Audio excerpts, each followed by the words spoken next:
Stroud is a major center for commerce and transportation in the southern Cotswolds.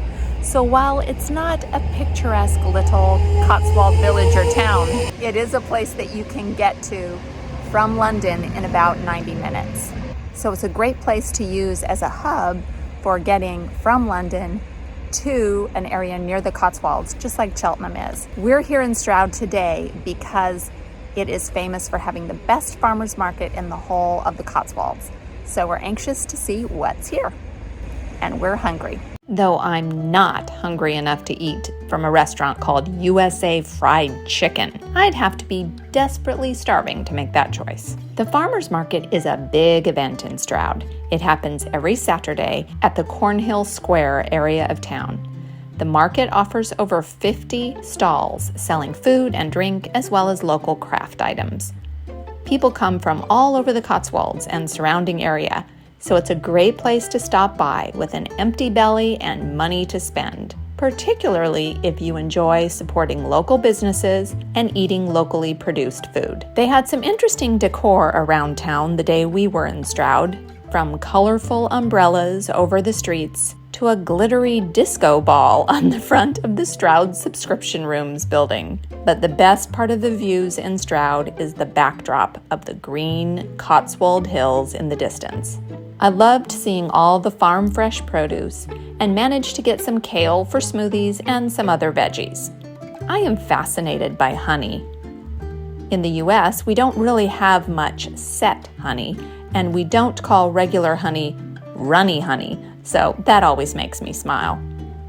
I was curious about the honey from the Painswick beekeeper stall.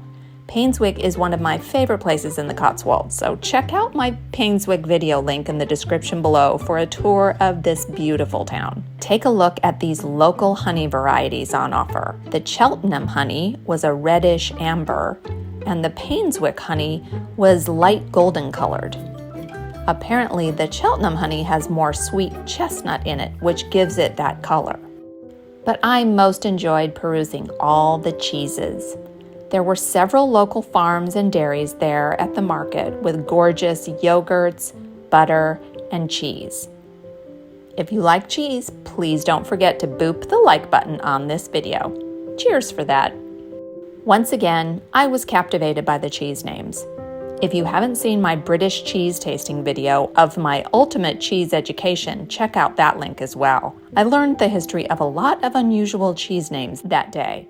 But today's new discovery was this blue cheese called Blue Murder. Apparently, that's the name of a band as well as a crime drama. I'm not sure which one of those the cheese was named after. There were also some local farmers and butchers there selling sustainably farmed meat products. I'm more of a cheese lover than a carnivore, so I ended up just buying cheesy stuff and baked goods. The baked goods were so tasty looking. I was chuffed to find my favorite savoury pie for sale. It's a vegetarian pie called Seriously Cheesy Golden Beaten Bean. It has spinach, golden beets, butter beans, and cheddar cream in it. It is absolutely delicious, taken home and warmed in the oven. Speaking of delicious, check out this pancake stall. As an American, I would call this a crepe because to me, pancakes are fluffy, thick breakfast foods.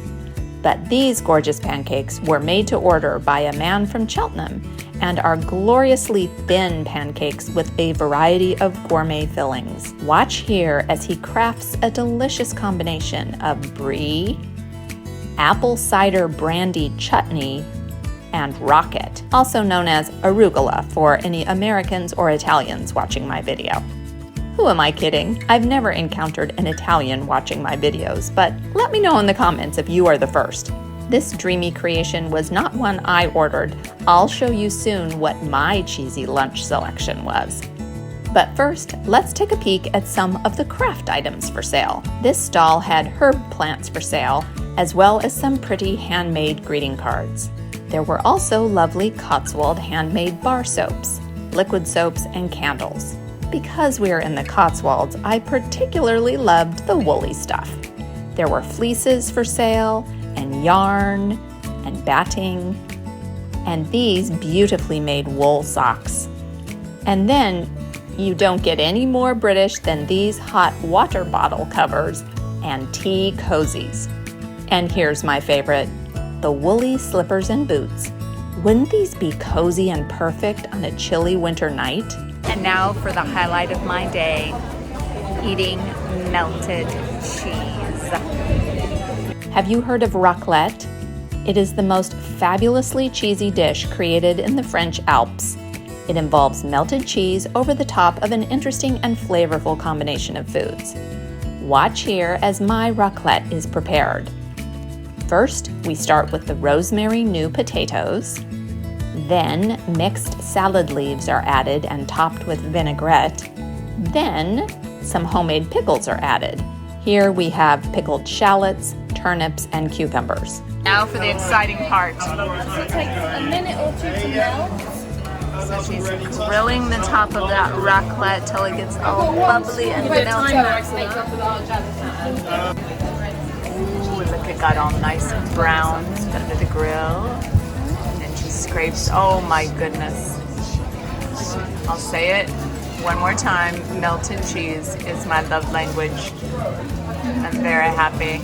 Gorgeous, just gorgeous. We were about ready to head back home to Cheltenham. But since I was on a quest to eat as many types of flapjacks as possible over the summer, and I needed a little something sweet to eat after the raclette, I found this peanut butter and chocolate flapjack. It was the perfect sweet ending to our visit to Stroud.